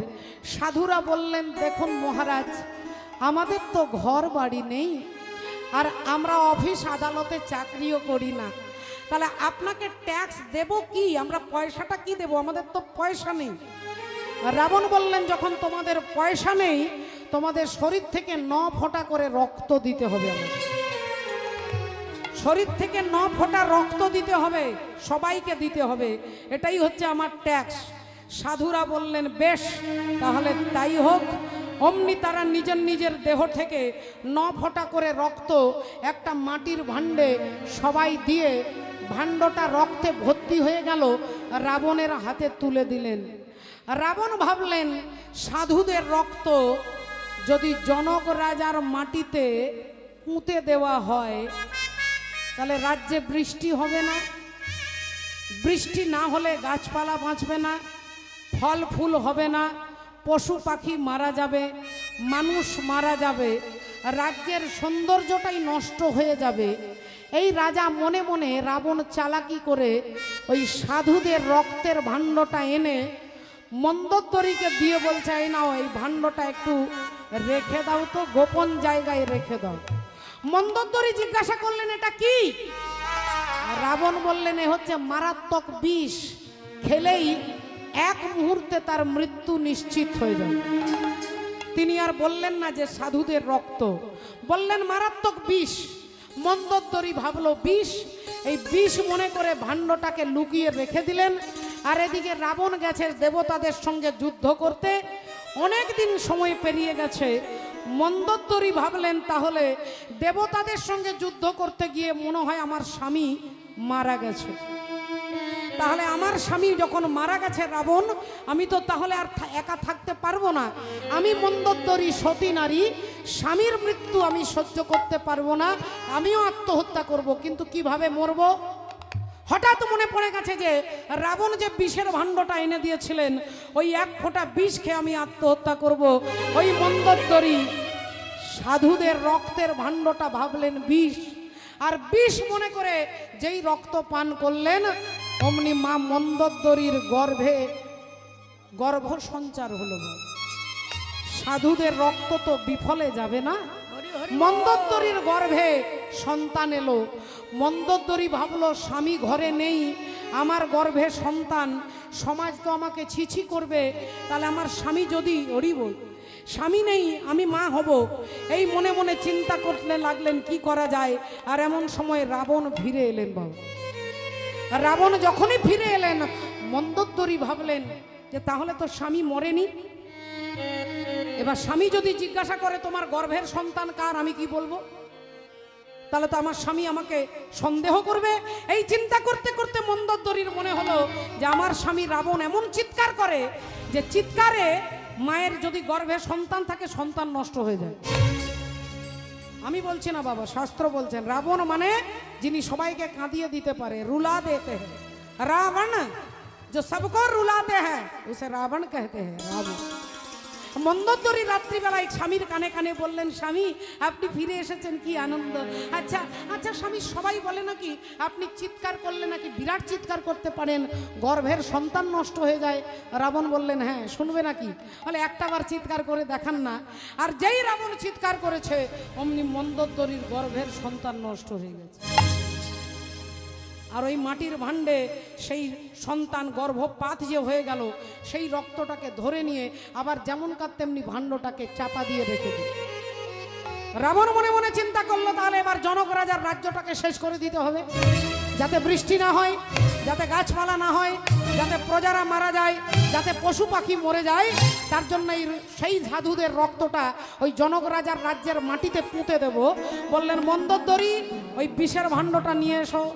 আর মন্দোদরী সেই ভাণ্ডটা স্বামীর হাতে দিয়েছে, ঢাকা দেওয়া আছে। আর স্বামী মনে করেছে সেই সাধুদের রক্ত জনক রাজার রাজ্যের মাটিতে, মাটির তলায় পুঁতে দিয়েছে।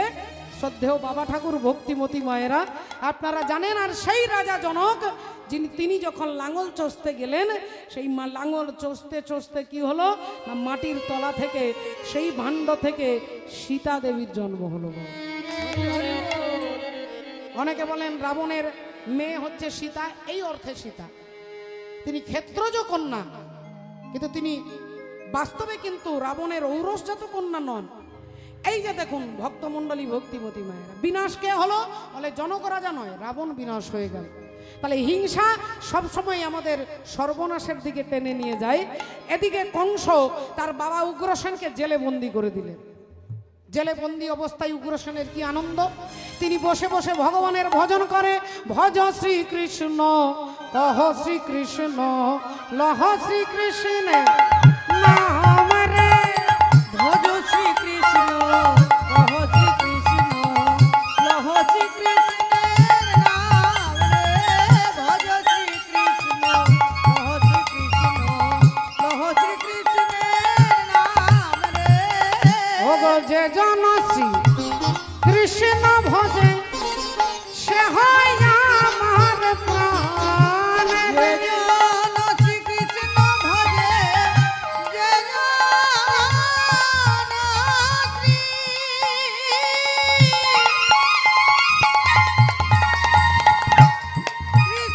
ভজে,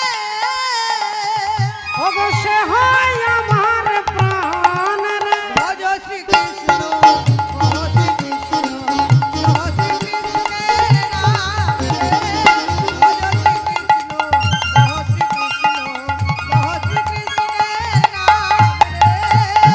এদিকে জেলের ভেতরে বসে তো ভগবানের ভজন করছেন, আর কংস রাধে রাধে। কংসের কর্মচারী মুখ্যমন্ত্রী এসে কানে কানে বলছেন, মহারাজ অবস্থা ভালো নয়, আবহাওয়া ভালো নয়, আপনি আপনার বাবাকে জেলে বন্দি করেছেন, পাবলিক সবাই গরম হয়ে গেছে, তাহলে কি করা যায় মহামন্ত্রী?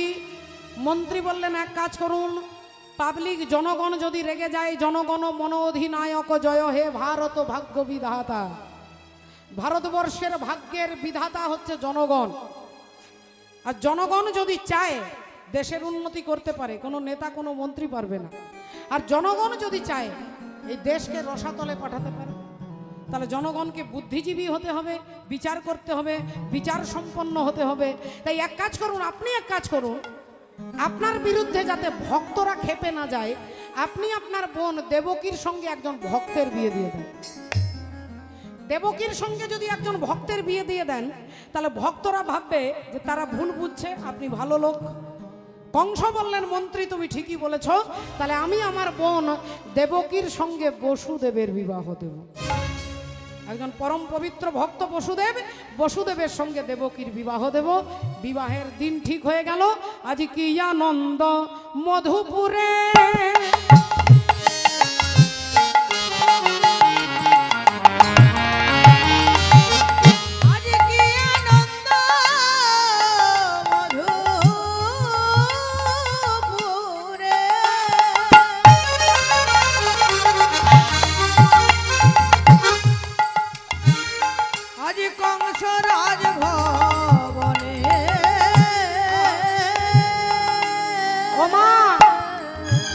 আনন্দে মগন তারা, সবাই মিলে উলুধ্বনি। আনন্দে তারা উলুধ্বনি করে, আনন্দে মগন তারা উলুধ্বনি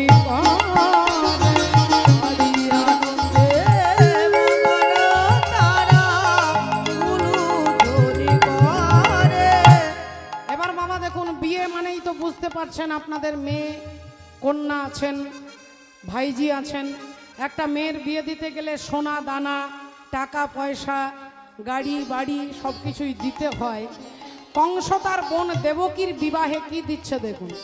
আজি মনি মুক্তা প্রবালাদি,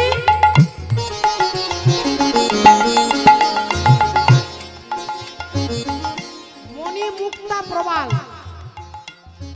হাতি দিলেন, ঘোড়া দিলেন, 30খানা সোনার রথ দিলেন, সোনার রথ। ওমা, তার সঙ্গে আবার মণিমুক্তা। আজি মণিমুক্তা প্রবালাদি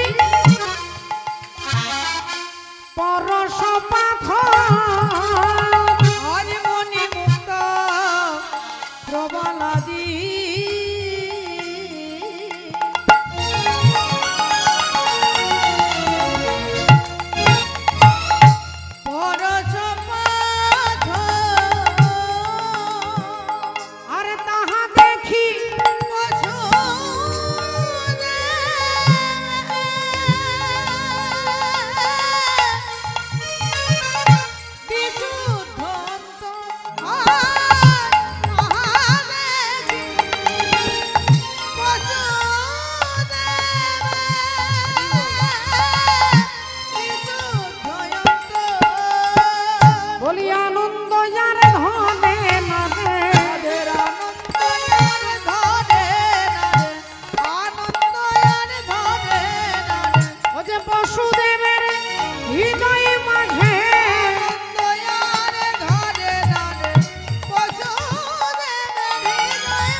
আজকে দেবকীর বিবাহ দিলেন বসুদেবের সঙ্গে, বিয়ে হয়ে গেল। সকালবেলায় মেয়ে শ্বশুর বাড়ি যাবে, যেমনটা হয় আমাদের।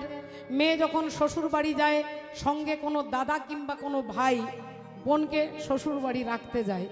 কংস আজকে দেবকীকে এতটাই স্নেহ করে, এতটাই দেবকীকে ভালোবাসে, অথচ নিজের বোন নয়, কাকার মেয়ে। কংসের নিজের বোন দেবকী নয়, কংসের কাকার নাম হচ্ছে দেবক রাজা, আর দেবক রাজার কন্যা হচ্ছে দেবকী। 7টা মেয়ে, ধৃতা দেবা, শান্তি দেবা, উপদেবা, শ্রীদেবা, দেবরক্ষিতা, সহদেবা, দেবকী। এই 7টা মেয়ে দেবক রাজার। সব থেকে ছোট মেয়ে হচ্ছে দেবকী, আদরের কন্যা। কংস তাকে খুব স্নেহ করে, তাই বোনের বিয়েতে এত টাকা খরচা করে বসুদেবের সঙ্গে বিয়েও দিলেন, আবার নিজে রথ চালিয়ে নিজে ড্রাইভার হয়ে যাচ্ছে না। কিন্তু বাবা ঠাকুর ড্রাইভার ভালো হলে তো গাড়ি ভালো চলবে, আর ড্রাইভার গন্ডগোল হলে বলে গাড়ি গন্ডগোল হবে। কুমোর পাড়ার গরুর গাড়ি, বোঝাই করা কলসি হাড়ি, গাড়ি চালাই বংশী বদন, সঙ্গে যে যায় ভাগ্নে মদন। আমরা রবীন্দ্রনাথ ঠাকুরের পড়েছি ছোটবেলায়। কুমোর পাড়া, কুমোরকে না, কুমোর হচ্ছে পরমাত্মা ভগবান। কুমোর যেমন আমাদের জড় জগতে হাঁড়ি কলসি তৈরি করে, ভগবান হলেন কুমোর, যিনি আমাদের এই দেহ কলসিগুলোকে সব কিছু তিনি তৈরি করেছে। বোঝাই করা কলসি হাঁড়ি, এটা গরুর গাড়ি। গো মানে কি? গো মানে গরু, গো মানে ইন্দ্রিয়। 10টা ইন্দ্রিয়ের গাড়ি এটা, 5টা জ্ঞানেন্দ্রিয়, 5টা কর্মেন্দ্রিয়। এই গাড়িটা চালাচ্ছে কে? বলে গাড়ি চালাই বংশী বদন। বলে বংশী বদন কে? কে বংশী বদন?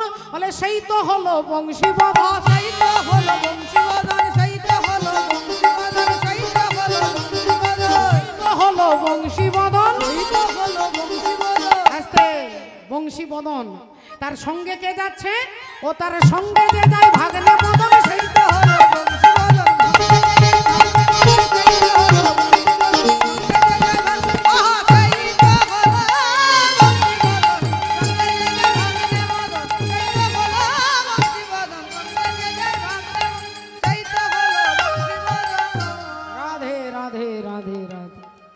হাট বসেছে শুক্রবারে, না শনিবার, না রবিবার, না সোমবার, না মঙ্গলবার, না বুধ, না বৃহস্পতি, শুক্রবার।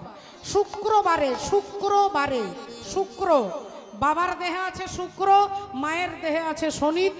এই শুক্র আর শনিত মিলে, রজে বীর্যে মিলে এই দেহ হাটটার জন্ম হয়েছে।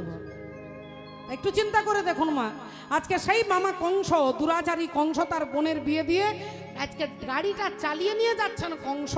আর কংস মানে হচ্ছে কাম, আর কাম যদি গাড়িটা চালায় কি হবে? বলে অ্যাক্সিডেন্ট হবেই হবে। ওখানে অর্জুনের রথের সারথি ছিলেন ভগবান কৃষ্ণ, তাই পঞ্চপাণ্ডব যুদ্ধে জয়লাভ করলেন। ড্রাইভার ভালো বলে গাড়ি ঠিক জায়গায় পৌঁছে গেল, আর এখানে ড্রাইভার গন্ডগোল। আজকে ড্রাইভার হচ্ছে কংস। বসুদেব দেবকীকে রথের উপরে বসিয়ে কংস রথটা চালিয়ে নিয়ে যাচ্ছে, আর রথ ঘড় ঘড় ঘড় ঘড় করে চলছে। আজ ঘড় ঘড় করি রথ ধাইয়া চলিল,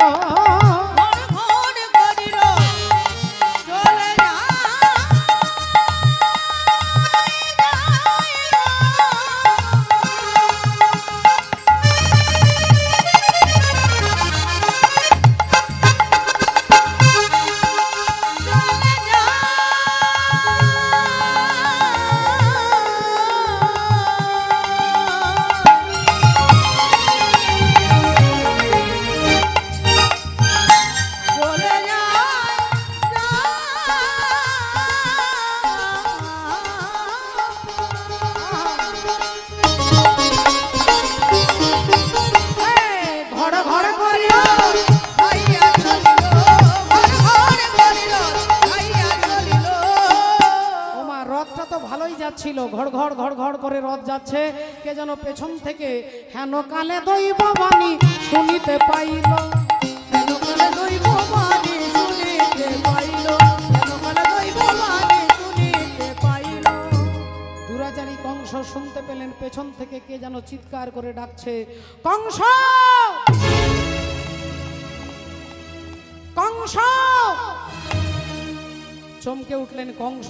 কার এত বড় স্পর্ধা, কার এত বড় বুকের পাটা? এই মথুরার মাটিতে দাঁড়িয়ে তুমি আমার নাম উচ্চারণ করো, তোমার এত বড় সাহস?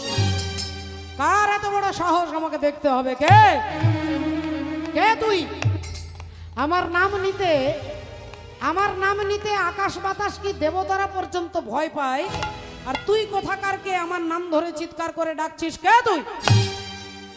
বললেন মহারাজ আমি আপনার সামনে আছি। তুই আমার সামনে আছিস, আমি তোকে দেখতে পাচ্ছি না কেন? মহারাজ কিছু মনে করবেন না, আমাকে রাষ্ট্রপতিও দেখতে পান না, প্রধানমন্ত্রীও দেখতে পান না, মুখ্যমন্ত্রীও দেখতে পান না। আবার বড় বড় রাজা মহারাজা, নেতা, মন্ত্রী, এমএলএ, এমপি, কীর্তনিয়া, পণ্ডিত, প্রফেসর, মাস্টার, ডাক্তার কেউ আমাকে দেখতে পায় না। বলেন তোকে দেখতে পায় না, তুই কে?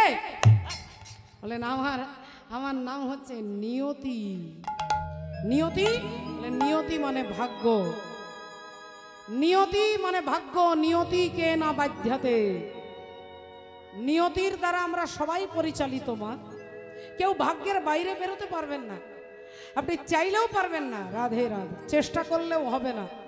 ভাগ্যে যা আছে তা হচ্ছে অপরিবর্তনীয়, পরিবর্তন করা যাবে না।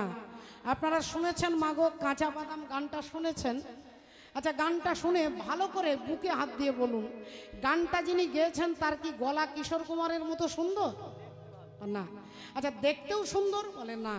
যদিও ভগবান যাকে যেমন রূপ দিয়েছেন, আমি বোঝানোর জন্য বলছি, না তিনি দেখতে সুন্দর, না তার গলা সুন্দর, না গানের ভাষা সুন্দর, কিন্তু গোটা পৃথিবীতে আলোড়ন সৃষ্টি হয়ে গেল। এর পেছনে মূল কারণটা কি?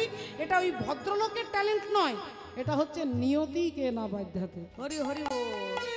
তাকে ভাগ্য নিয়ে গেছে মা। আপনার ভাগ্যে দুঃখ থাকলে আপনি ভাবছেন আমি কারোর সঙ্গে ঝগড়াই করব না, কিছু বলবোই না, বলে কিছু বলুন আর না বলুন, যদি আপনার সঙ্গে মানুষের সুসম্বন্ধ হয় জানবেন আমার কর্মের ফল। যদি ছাড়াছাড়ি হয়ে যায় জানবেন এটাও ভাগ্যে। আপনাদের কাছে প্রমাণ দেব। একজন ব্রাহ্মণ ঠাকুর ছিলেন, তার একটা মেয়ে ছিল, খুব গরিব, ব্রাহ্মণ পণ্ডিত, পড়াশুনো জানেন, কিন্তু মেয়ের বিয়ে কিছুতেই দিতে পারছে না, টাকা পয়সা নেই। ব্রাহ্মণ ভাবলো এই জনগণের কাছে ঘরে ঘরে দরজায় দরজায় হাত পেতে আমি কিছু চাইবো না, আমি সরাসরি মা লক্ষ্মী দেবীর কাছে কিছু টাকা পয়সা চেয়ে আমার মেয়েটার বিয়ে দেবো। হরি বল, রাধে রাধে। এবার মায়েরা দেখুন একটু চিন্তা করে, হরি বল, জয়নি তাই। এখন লক্ষ্মী দেবীর আরাধনা করবার জন্য ব্রাহ্মণ সংসার ছেড়ে জঙ্গলে চলে গেলেন, আর জঙ্গলে গিয়ে মা লক্ষ্মীর আরাধনা করতে লাগলেন। 2 মাস 4 মাস 6 মাস পরে গ্রামবাসী ভাবলো ব্রাহ্মণ মনে হয় জঙ্গলে গিয়ে মারা গেছে, বাঘ সিংহে হয়তো খেয়ে ফেলেছে, ব্রাহ্মণ মারা গেছে। তাহলে এর যে মেয়েটা আছে আমরা সবাই মিলে চাঁদা তুলে এই মেয়েটার বিয়ে দিয়ে দেব। এখন গোটা গ্রামবাসী মিলে ওই ব্রাহ্মণ কন্যার বিবাহ দিয়ে দিয়েছে। এদিকে 1 বছর পরে মা লক্ষ্মী দেবী এসে ব্রাহ্মণকে বলছেন, বলো বাবা তুমি কি চাও, আজকে তুমি যা চাইবে তাই দেব। ব্রাহ্মণ বললেন, মা আমি অন্য কিছু তোমার কাছে চাই না, আমার মেয়েটার বিয়ে দেওয়ার মতো কিছু টাকা যদি তুমি আমাকে দাও। মা লক্ষ্মী দেবী বললেন, বাবা তুমি কি তোমার মেয়ের বিয়ের জন্যই টাকা চাও? আগে হ্যাঁ মা। তোমার মেয়ের বিয়ে তো হয়ে গেছে। আমার মেয়ের বিয়ে হয়ে গেছে? হ্যাঁ। সবাই ভেবেছে তুমি মারা গেছো, তাই গ্রামবাসী মিলে চাঁদা তুলে তোমার মেয়ের বিয়ে দিয়ে দিয়েছে। বললেন, তাহলে মা যখন মেয়ের বিয়ে হয়ে গেছে আর আমার কিছু লাগবে না মা, আমাকে কিচ্ছু দিতে হবে না। এই ব্রাহ্মণ যেই চলে যাবে, লক্ষ্মী দেবী বললেন, দাঁড়াও বাবা, তুমি আমার জন্য 1 বছর কঠোর সাধনা করেছো, ভোরে স্নান করেছো, ফুল তুলেছো, ধ্যান করেছো, জপ করেছো, পুজো করেছো। 1 বছর যে কষ্ট করলে, এই যে এখানে আপনারা বসে কষ্ট করে আজকে কতদিন হয়ে গেল কীর্তন শুনছেন, এর ফল আপনাদেরকে পেতে হবে। আর এটা আমি বানিয়ে বলছি না, যে কোনো পণ্ডিত ব্যক্তি, কোনো গুরুজনকে জিজ্ঞাসা করুন, কর্মের ফল। আমি অন্যায় করলেও তার ফল পাবো, আমি যদি পুণ্য করি তারও ফল আমাকে পেতে হবে। তাই ব্রাহ্মণকে মা লক্ষ্মী দেবী বললেন, তুমি 1 বছর আমার জন্য জপ তপ করলে তোমাকে তো ফলটা নিয়ে যেতে হবে। ব্রাহ্মণ বললেন, মা গো আমার কিচ্ছু লাগবে না মা, আমার কিচ্ছু দিতে হবে না। মা লক্ষ্মী দেবী বললেন, না, কর্মের ফল তোমাকে পেতেই হবে, তুমি 1 বছরের জন্য রাজা হবে। ব্রাহ্মণ বললেন, মা তোর পায়ে পড়ছি, তুই আমাকে রাজা করে দিস না, আমি রাজা হতে চাই না মা, আমার মেয়ের বিয়ে হয়ে গেছে আর আমি কিচ্ছু চাই না, আমি রাজা হতে চাই না। লক্ষ্মী দেবী বললেন, এটা তোমার কর্মের ফল। আর এই ফলটা তোমাকে নিতে হবে বলে দিয়ে মা লক্ষ্মী চলে গেলেন। ব্রাহ্মণ জঙ্গলে হাঁটতে হাঁটতে যাচ্ছে, আমি রাজা হব, কিন্তু আমি তো রাজা হতে চাই না, রাজা হওয়ার থেকে আত্মহত্যা করা ভালো। এই আত্মহত্যা করবে বলে ব্রাহ্মণ ভাবলেন আমি মরব, কিন্তু আত্মহত্যা তো মহাপাপ, তাহলে এই পাপটা আমি করব কি করে? হঠাৎ তার মনে হলো কেউ যদি আমাকে মেরে ফেলে তাহলে তো আর পাপ হবে না। আমি মরলে আত্মহত্যা, কিন্তু আমাকে যদি কেউ মেরে দেয় তাহলে তো আত্মহত্যা নয়, তাহলে আমাকে মারবে কে? হঠাৎ মনে পড়ে গেল সেই দেশের রাজার কথা। ভাবলেন রাজা যদি মারে তাহলে আর কোনো পাপ, কোনো প্রারব্ধ ফল ভোগ করতে হবে না। তাই ব্রাহ্মণ রাজার দরবারে এলেন, আর রাজা বসে আছেন সিংহাসনে, সোনার ছাতা মাথার ওপরে রয়েছে, রাজা একটা পায়ের ওপরে একটা পা তুলে বসে আছে। যেই ব্রাহ্মণ এসে দাঁড়িয়েছেন অমনি রাজা হাত জোড় করে বলে উঠলেন, হ্যাঁ ব্রাহ্মণ ঠাকুর বলুন আপনি কি চান? আজকে যা চাইবেন আপনাকে তাই দেব, বলুন কি চান? ব্রাহ্মণ কিছু চাইবে তো দূরের কথা, পায়ের জুতোটা খুলে রাজার দিকে ছুঁড়ে দিল। ভাবলেন রাজাকে জুতো মারলে রাজা আমাকে শুলে চড়াবে, নইলে গলায় দড়ি দিয়ে ফাঁসি দিয়ে আত্মহত্যা করাবে, তাহলে তো আমি তো মরবো। তা মরবার জন্য রাজাকে জুতোটা ছুঁড়ে দিয়েছে। আর জুতোটা গিয়ে লাগলো কোথায় না, একবারে সোনা ওই যে ছাতাটা আছে ছাতার ওই ডান্টিটার মধ্যে, আর ডান্টির মধ্যে একটা কালো সাপ জড়িয়ে ছিল। আজকে রাজাকে ছোবল মারতো, আজ রাজার কাল সর্প যোগ ছিল, রাজা সাপের ছোপলে আজকে মারা যেত।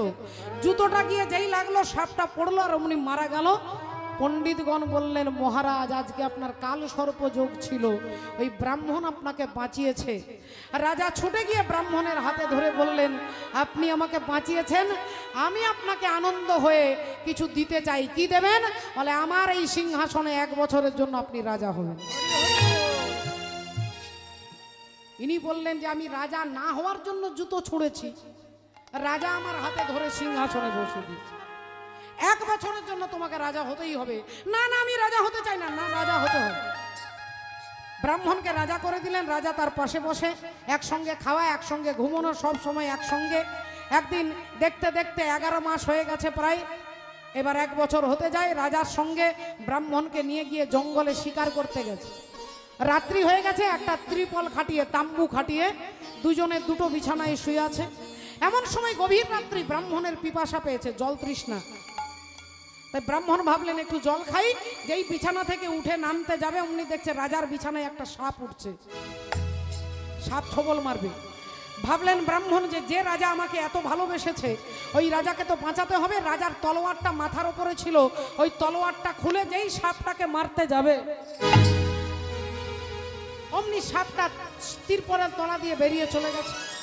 আর অমনি তলোয়ারটা নিচে পড়েছে, একটা আওয়াজ হয়েছে। রাজা ঘুম থেকে উঠেই দেখছে যে ব্রাহ্মণ তলোয়ার নিয়ে দাঁড়িয়ে আছে। বললেন আচ্ছা আমি তোকে 1 বছরের জন্য রাজা করেছি, তুই ভালো খেয়ে ভালো মন্দ খেয়ে তুই ভাবছিস আমাকে খুন করে সারা জীবনের মতো তুই রাজা হবি। গলা ধাক্কা দিয়ে সঙ্গে সঙ্গে ব্রাহ্মণকে বার করে দিল।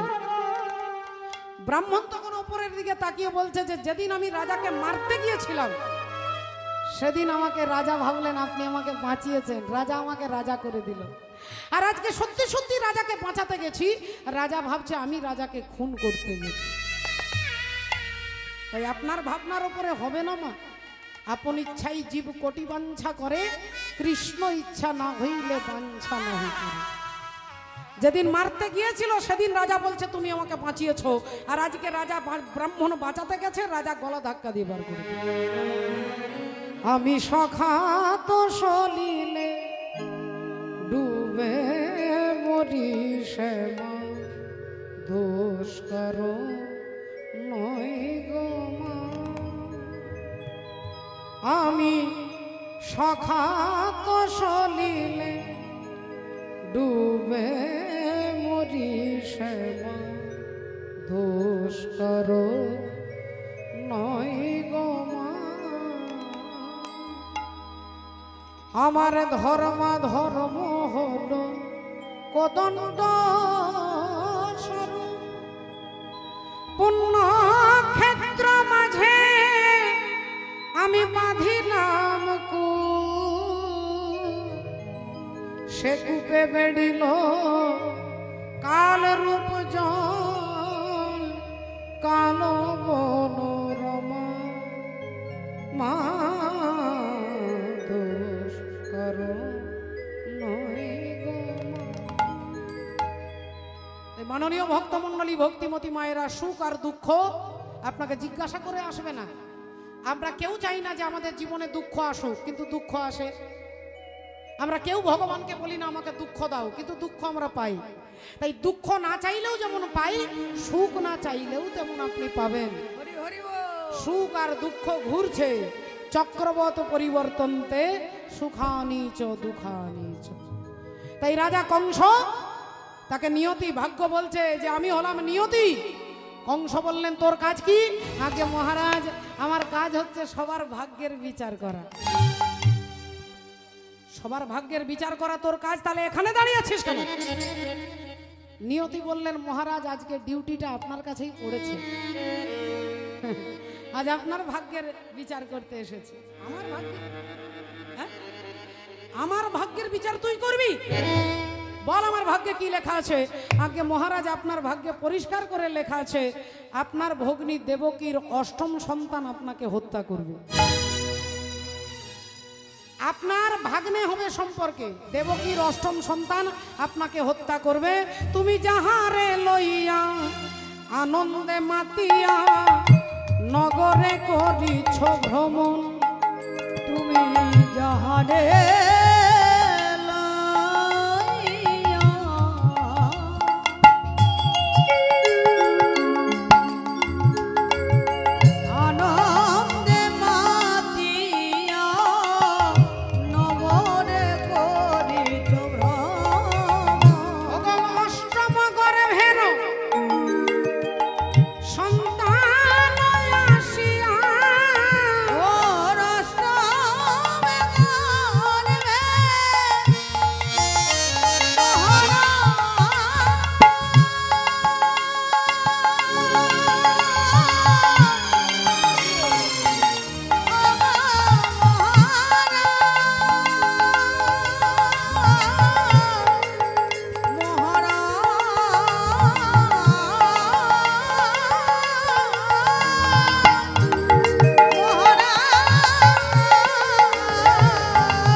কথাটা তো কমপ্লিট করবে, শেষ করবে। বারবার বলছো অষ্টম গর্ভেরও সন্তান আসিয়া, অষ্টম গর্ভেরও সন্তান আসিয়া। অষ্টম গর্ভের সন্তান এসে কি করবে? বলে বধিবে তোমার জীবন,